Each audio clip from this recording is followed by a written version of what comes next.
years ago, I coined a term that really caught on in the strength community. It's called lift from a dead start. Well, it's not a big invention. It simply comes from the deadlift. Basically, a lift from a dead start is a movement that is initiated from a position where the prime movers are not under load. For example, let's say that you are squatting. If I'm squatting, I unrack the barbell and I walk out and I start to lower the weight, my muscles become loaded.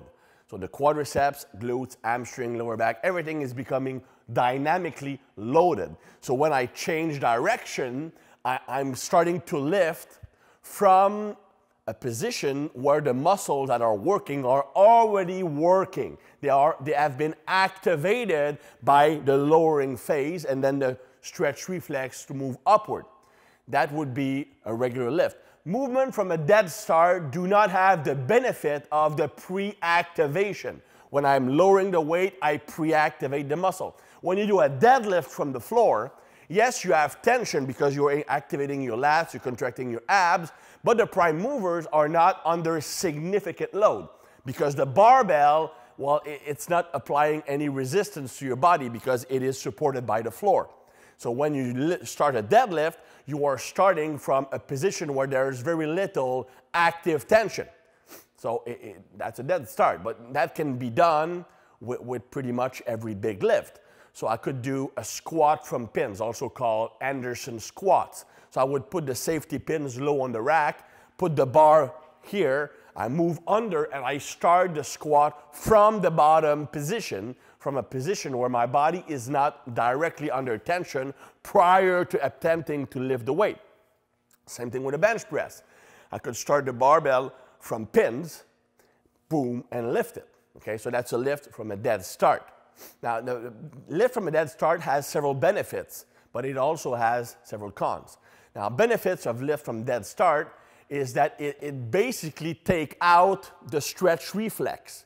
So when I'm doing a regular squat or regular bench, when I reach the low position and immediately switch, I'm using the stretch reflex. The stretch reflex is when the muscle is being stretched, its tendency will be to come back, like I'm stretching a resistance band. That can actually contribute up to 20% to the force production at the initial portion of the range of motion. As a result, the muscle might not need to contract as hard because the stretch reflex and the muscle elasticity is doing a lot of the work. Now, if I'm pausing the squat in the bottom, okay, I will take away a lot of that stretch reflex, but it still has that pre-activation factor coming into play. Now, when I'm lifting from a dead start, I'm taking out that stretch reflex out of the equation. That means that my muscle contraction strength has to produce all the strength from the beginning. So it will strengthen that bottom position more than if I do a regular lift. So that is one of the benefits. The other benefit is that I can establish proper tension and proper position before starting to lift the weight. So for example, let's say I'm bench pressing, I'm putting the barbell here in the rack on pins, so I can make sure that my lats are engaged, my chest is up, my back is tight before pressing. When I'm lowering the weight, sometimes I will lose that tension. If I'm squatting, I can go down, sometimes I will lose my tension. So while lifting from pins, I can make sure that I have maximum tension before even lifting the weight. I can also adjust my position, so I can be really precise. If I bench press and I make a mistake on the eccentric, the bar is a bit too low, I cannot adjust the weight, the barbell. But if I'm in the rack, I can make sure that I am in the right position. So these are the benefits. The negative aspect, well, first, it can be more neurologically demanding. That's one of the reasons why a deadlift is more demanding on the nervous system than a squat. Because, well, both lifts do involve pretty much the same amount of muscle mass, but on a deadlift, you are breaking the barbell off of the floor from a dead start position, which is more neurologically demanding. That's why a deadlift is much harder on the nervous system than a squat. The other thing is when you do lifts from a dead start, let's say from pins, the natural tendency will be not to concentrate on the lowering portion. When people deadlift, more often than not, they lift the barbell, then they just let it drop on the floor, or they lower it very fast, bouncing on the floor, then resetting. So they don't concentrate on controlling the eccentric. So you get strong to lift, but not strong to lower. That's why, for example, CrossFit athletes normally are weak eccentrically compared to concentrically, because all of their actions are very either high force production or high speed production during the concentric, but they never concentrate on the eccentric. And that can lead to potential injuries.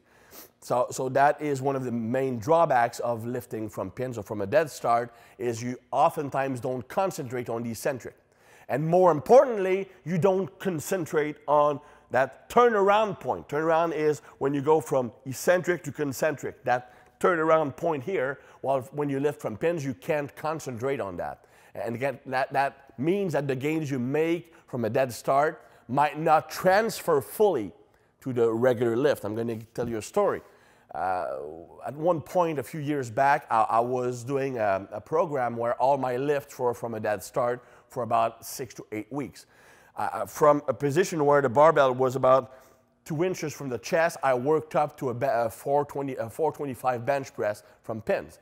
So I figured, well, okay, I'm taking the stretch reflex out, so when I do my regular bench press, I should bench press at least 445, because I will have the additional benefit of that stretch reflex. Well, I failed with 365, which was 60 pounds less than I could do from a dead start, because the eccentric felt really, really weird, but more importantly, that turnaround inhibited me instead of potentiated me, because I was not practicing it.